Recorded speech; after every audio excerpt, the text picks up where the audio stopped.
Selamlar sevgili dostlar. Öncelikle hoş geldiniz diyorum. Efendim ben Tugay. Yepyeni bir mobil oyunla geldim sizlere. Güzel bir futbol oyunuyla geldim.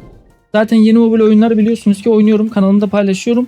Bu yaz bence mobil oyunlara doyarız gibime geliyor. Dikey oyunlar, yatay oyunlar, işte futbol oyunları, survival. Çoğu tarzda mobil oyunları bulabileceksiniz ama birçoğu da dediğim gibi tabii ki de 2026 çıkışlı. En kötü ihtimalle 1 yıllık olur. Yani 1 yıldan daha eski bir oyunu hiçbir zaman kanalıma sokmadım. Almora Dark Ocean 2 hariç. İsterseniz oyunumuzun ismiyle başlayalım. Football Pro FC incelemesi olacak sevgili dostlar. Tamamen sanıyorum ki Asya bölgesinde çıkışını gerçekleştirmiş bir oyun. Football Pro FC. Peki nasıl indirebilirsiniz ufaktan, bundan da sizlere bahsetmek isterim. APK dosyasını ve bilgilerini açıklamalar kısmında zaten kesin bulabiliyorsunuz. Boyutu, çıkış tarihi, Android, iOS varsa indirme linkleri, APK dosyasını bulursam onun linki, hepsini bulabilirsiniz. Bir kontrol etmenizi de tavsiye ederim. Peki Google Play'den direkt indirme yöntemi var mı? Aslında var. Çok basit birkaç tane yöntemle indirilebiliyor. Fakat benim şimdi elimde Android telefon olmadığı için sadece eski bir iPad var. Yani gösteremiyorum maalesef. İleride dediğim gibi destek olursanız Bino Game'den biraz para toplayabilirsek, bu konuda açılmışken bahsetmek isterim. Yani bir Android telefon alabilirsek bende de bir 10, zorlarsak 15 bin falan çıkar. Böyle bir 30-35 bin de toplayabilirsek 50-55 bin arasında bir Android bence bizi idare edebilecek seviyede alabiliriz. Yani çoğu mobil oyunu da oynatır ama dediğim gibi yani birazcık daha destek de lazım. Bu tek başımıza her şey olmuyor yani. Oyun oyna, video çek, konuş, anlat, yeni oyunları oyna, telefonu da sen al, her şeyi sen yap. Bir yerden sonra da içerik üreticisini bu ekonomide Türkiye'de zorlar. Yani ben Amerika'da yaşamıyorum. Aldığım bir haftalık 10 günlük maaşla da telefon alamıyorum. Kusura bakmayın, öyle bir dönemde burada yok. Üzgünüm. Sevgili dostlar, bu konuları bir kenara bırakalım. İsterseniz ilk izlenimim olarak sizlere bahsetmek isterim. Başlayalım oyun incelememize. Oyunu açtığınız anda ilk dikkat çeken şey takım kurma sistemi oluyor. Birçok mobil futbol oyununda olduğu gibi size başlangıç oyuncuları veriliyor ve kadronuzu geliştirmeye hemen başlayabiliyorsunuz. Menüler ilk başta biraz karmaşık gibi gelebiliyor ama oyunda şöyle menüler var. Transfer pazarı var, ligler, PvP modları, oyuncu geliştirme sistemi, menajerlik sistemi, turnuvalar, aynı anda birkaç tane daha sayamadığım menüler var. Ama ancak birkaç saat oynadıktan sonra alışabiliyorsunuz. Benim gözümden grafikleri tabii ki de yine dürüst bir inceleme olarak yapacağım. Football Pro FC grafik olarak EA FC Mobile seviyesinde kesinlikle değil, yetişememiş bile. Ama kötü de değil, orta segment bir futbol oyunu, zaman geçirmek için kesinlikle oynanır. Çünkü yeni bir oyun. Oyuncu modelleri mobil standartlara göre bence yeterli. Stadyumlar güzel görünüyor. Maç sırasında kamera açıları da fena durmuyor. Özellikle orta seviye telefonlarda da oldukça akıcı çalışıyormuş. Bunu ben söylemiyorum. Bunu forumdaki insanlar belirtmişler. Bazı animasyonlar biraz sert hissettiriyormuş ama genel görüntü tatmin edici demişler. Bence de genel görüntü tatmin. Kısmına bakacak olursak bence oyunun en önemli kısmı da burası sevgili dostlar. Football Pro FC'nin geliştiricileri oyunu ikisi bir arada futbol deneyimi olarak tanıttılar.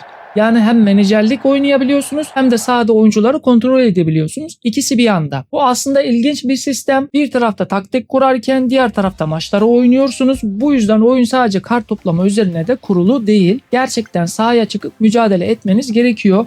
Pas vereceksiniz, şut çekeceksiniz, orta açacaksınız. Diğer menajerlik oyunlarında bunu tabii ki de simülasyonlar otomatik yapıyor, biliyorsunuz ki. Orta açmaya kadar siz yapıyorsunuz, savunma yapabiliyorsunuz. Bu da oyuna ekstra bir derinlik katmış. En önemli noktalardan bir tanesi ise FIFA Pro lisansına sahip. Evet, çoğu oyunda göremiyoruz aslında yeni futbol oyunlarında ama bu oyunda görebildim. Bence oyunun en güçlü taraflarından bir tanesi de bu olsa gerek. Çünkü Football Pro FC resmi FIFA Pro lisansına sahip. Yani bu ne demek? Messi, Cristiano Ronaldo, Zidane, Ronaldinho, Pele gibi bütün oyuncuların ve binlerce gerçek futbolcunun oyunun içerisinde bulunması demek oluyor. Mobil futbol oyunlarında lisans konusu çok önemli. Sega futbol menajerlik oyunlarında da biz lisans görememiştik. İlginç gelmişti bana Sega'dan. Nasıl öyle lisanslayamamışlar da bu oyunlar lisanslayabiliyor. Bu bana ilginç geliyor. Çünkü oyuncular gerçek isimleriyle oyunda yer alınca deneyim çok daha keyifli oluyor. Özellikle de çizimler biraz daha benzerliğe yakın olursa insanların daha çok ilgisini çektiğini düşünüyorum. Oyundaki transfer pazarından sizlere birazcık bahsetmek isterim. Burada işler birazcık ilginçleşebilir. Çünkü Football Pro FC'nin açık transfer pazarı bulunuyor.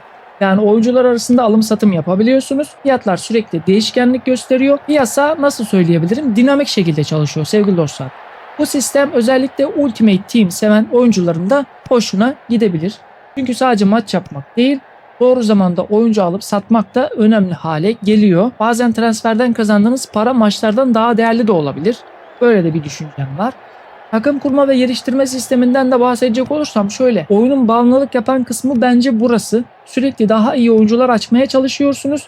Takım gücünüz yükseliyor, kimya sistemi gelişiyor, kadronuz güçleniyor demek oluyor bu da. Özellikle efsane oyuncular açmaya başladığınız zaman ilerlemesi oldukça da tatmin edici oluyor. Zaten oyuncu alamadığınız bir oyunda da oyun oynayasınız gelmez. Bu noktada oyun sizi uzun süre ekran başında tutabilir. Çünkü ilk başlarda gerçekten değerli 90 seviyesindeki kartları sizlere hediye ediyorlar. Bir de PvP ve rekabet sisteminden bahsedeyim. Benim en sevmediğim sistem var oyunda. Yani şöyle bir sistem var. Futbol Pro FC'de çapraz sunucu sıralama sistemi bulunuyor. Yani bu ne demek? Aynı Honor of Kings'teki oynadığımız sistem. Asya üzerinden bir server çekiliyor. Siz ara sunucuyla buluşuyorsunuz. Aslında MS'niz 40'ın üzerinde delaylı oyun oynuyorsunuz demek oluyor. Burada da aynı sistem var sevgili dostlar. Yani sadece kendi bölgenizde değil farklı sunuculardaki oyuncularla da mücadele ediyorsunuz. Yani 200 MS'de oyun oynayacaksınız demek. Çok kötü bir sistem. Kesinlikle tutunamaz bu sistemde. Çünkü bu rekabet size yüksek rekabetmiş gibi geliyor ama aslında çok oyun deneyimini bozan bir rekabet sistemi. Şimdi size özel sunucu olması şart. En kötü ihtimalle bir Almanya sunucusu. Neden? Türkiye'deki oynayan ve Avrupa'daki oynayan insanların en yakın sunucu kullanabileceği yer Almanya. Özellikle Türkiye'deki insanlar için. Avrupa sunucusuna bağlanacaksa Almanya olacaktır bu. Neden? Çünkü daha yakın. Ve MS'nizin 30'un üzerine 35'in üzerine fırlamaması için Almanya sunucusu zaten şart. Minimuma nasıl indirebilirsiniz bunu Almanya'da? 25'e kadar indirilebiliyor diye biliyorum. Yani 25 MS günümüzde iyi mi? İyi değil fakat kabul edilebilir. Şimdi 40 MS, 50 MS nerede? 20-25 NS nerede? Joystick'i çevirdiğiniz zaman ikisi arasında dağlar kadar fark var. Sevgili dostlar bunu da böyle anlatmış olayım. Bir de sevgili dostlar topluluğun şikayet ettiği konulara bakalım. Biliyorsunuz ki ben her oyunda olduğu gibi yani bütün oyunlarda gerçi ben yapıyorum ama bu oyunda da topluluğu inceledim. Yani takip ettiğim YouTuber'lar var. Takip ettiğim forumlar var. Türkiye'den kimseyi takip etmiyorum. Çünkü Türkiye'de mobil oyun oynayan insanların sayısı çok az. Onların da birçoğu video çekmiyor. Yani çeken insanlar genelde tek bir oyun oynuyor. İşte o da Clash Royale, Brawl Stars tarzı oyunlar. Onları ben zaten üstüne para da versen oynamam yani. Pek ilgimi çekmez. Çok uzun süreli 2, 3, 4, 5, 6, 7, 8 yapacağım oyun gerçekten üst düzey bir oyun olmalı. Kanalımda zaten bu tip oyunlarda yeni mobil oyun olduğu için her zaman söylüyorum. Kanalımda yer bulur ama ikincisi, üçüncüsü çıksa bile 4-5-6 gitmez. Orada bırakırım hemen keserim yani. Zaten yeni bir mobil oyun olduğu için kanalımda bir yer bulamamıştır. Birçok oyuncu da belirli seviyeden sonra takım geliştirme hızının ciddi şekilde düştüğünü söylemişler. Bazı oyuncular ise şöyle demiş, yüksek reytinge sahip oyuncuların maçlarda çok daha fazla avantaj sağladığını söylemişler. Bu ne kadar doğrudur bilemiyorum çünkü çok üst liglere çıkmadığım için bunu deneyimlemem lazım. Bu yüzden tamamen ücretsiz oynayan oyuncular için üst seviyelerde ilerlemek çok zaman alabilir demişler. O konuyu da bilemeyeceğim. Şimdi denemek lazım. Sevgili dostlar isterseniz bir de rakiplerine göre kıyaslama yapalım. Şimdi sevgili dostlar grafikler tadında baktığımız zaman elektronik futbol her zaman 5 adım öndedir. Lisans tarafına baktığımız zaman zaten FC Mobile çıkıyor. Çünkü lisans konusunda çok daha geniş çaplı bir yapıya sahip. Ama Futbol Pro FC'de gerçekten yeni bir oyun olmasına rağmen lisans konusunda gerçekten iyi işler başarmışlar. Transfer pazarı konusunda ise Futbol Pro FC yani yeni oyunumuz bence oldukça başarılı, denemeniz gerek. Gerçekçilik tarafına da bakacak olursak bence elektronik futbol hala rakiplerinden daha iyi kabul ediliyor. Çünkü forumlarda da bu böyle, özellikle Reddir forumundaki oyuncular genellikle elektronik futbolun oynanışının daha gerçekçi olduğunu belirtmişler sevgili dostlar. Peki oyunun artıları var mı? Gerçek oyuncu lisansları bence çok büyük bir artı. Çoğu oyunda göremiyoruz. Dediğim gibi geniş kadro sistemine sahip, açık transfer pazarı bulunuyor. Güçlü ilerleme sistemi var. Rekabetçi PvP sistemi var ama PvP sistemindeki MS değerleri çok yüksek olacaktır. Bunu şimdiden belirteyim. Globale gelse bile yüksek olacaktır. Çünkü Honor of Kings'teki gibi Asya sunucuları karmaşık. Direkten bir Avrupa sunucusu bulunmuyor ki zaten FC Mobile'de bile şu an Avrupa sunucusuna girseniz delaylı oynarsınız yani. Sürekli güncelleme alıyormuş oyun. Uzun sürede oynanabilecek bir içerik miktarı sunmuşlar. Eksileri var mı? Tabii ki de var. Baştan söyleyeyim, Türkçe dil desteği yok. Pay to win eleştirileri haylice fazla. Bazı denge problemlerinin olduğunu belirtmişler. Yeni oyuncular için karmaşık menüler, bazı cihazlarda gecikme sorunları oluyor demişler ama zaten dediğim gibi Asya serverları olduğu için hiçbir zaman değişmeyecektir. MS sorunlarını çözemezler. Animasyon kalitesi rakiplerinin gerisinde kalmış demişler. Doğru, birazcık basit kalmış, oluşturulmuş olabilir. Zaten sonuca bakacak olursak şimdi Futbol Pro FC bence son yıllarda çıkan en ilginç mobil futbol oyunlarından bir tanesi. Kanalımda da birkaç tane mobil futbol oyunları bulunuyor sevgili dostlar. Onlara da göz atmak isterseniz bakabilirsiniz. EA FC Mobile kadar popüler olamaz zannetmiyorum. Elektronik futbolu kadar da gerçekçi bence değil. Ama ikisinin arasında kendine ait bir yer bulmayı bence başarabilir ama Avrupa pazarında bulamaz. Sadece Asya pazarında bunu başarabilir. Eğer takım kurmayı seviyorsanız, transfer pazarıyla uğraşmayı seviyorsanız ve uzun vadeli bir futbol oyunu arıyorsanız, yeni bir futbol oyunu arıyorsanız, benim için MS değeri önemli değil, pay to win önemli değil, ben oynayıp sadece zevk alacağım diyorsanız Futbol Pro FC oyununa kesinlikle bir şans verebilirsiniz. Benim puanım 10 üzerinden 6. Çünkü bir kere Türkçe dil desteği de yok.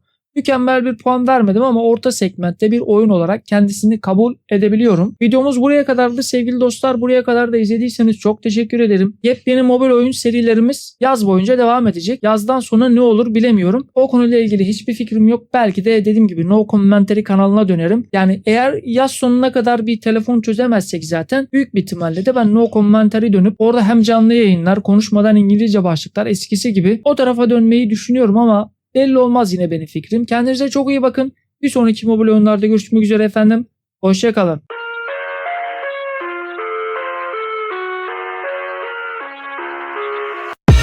I live inside my own world of make-believe. Kids screaming in their cradles, profanities. I see the world through ice covered in ink and bleach. Cross out the ones who heard my cries and watched me weep. Hush.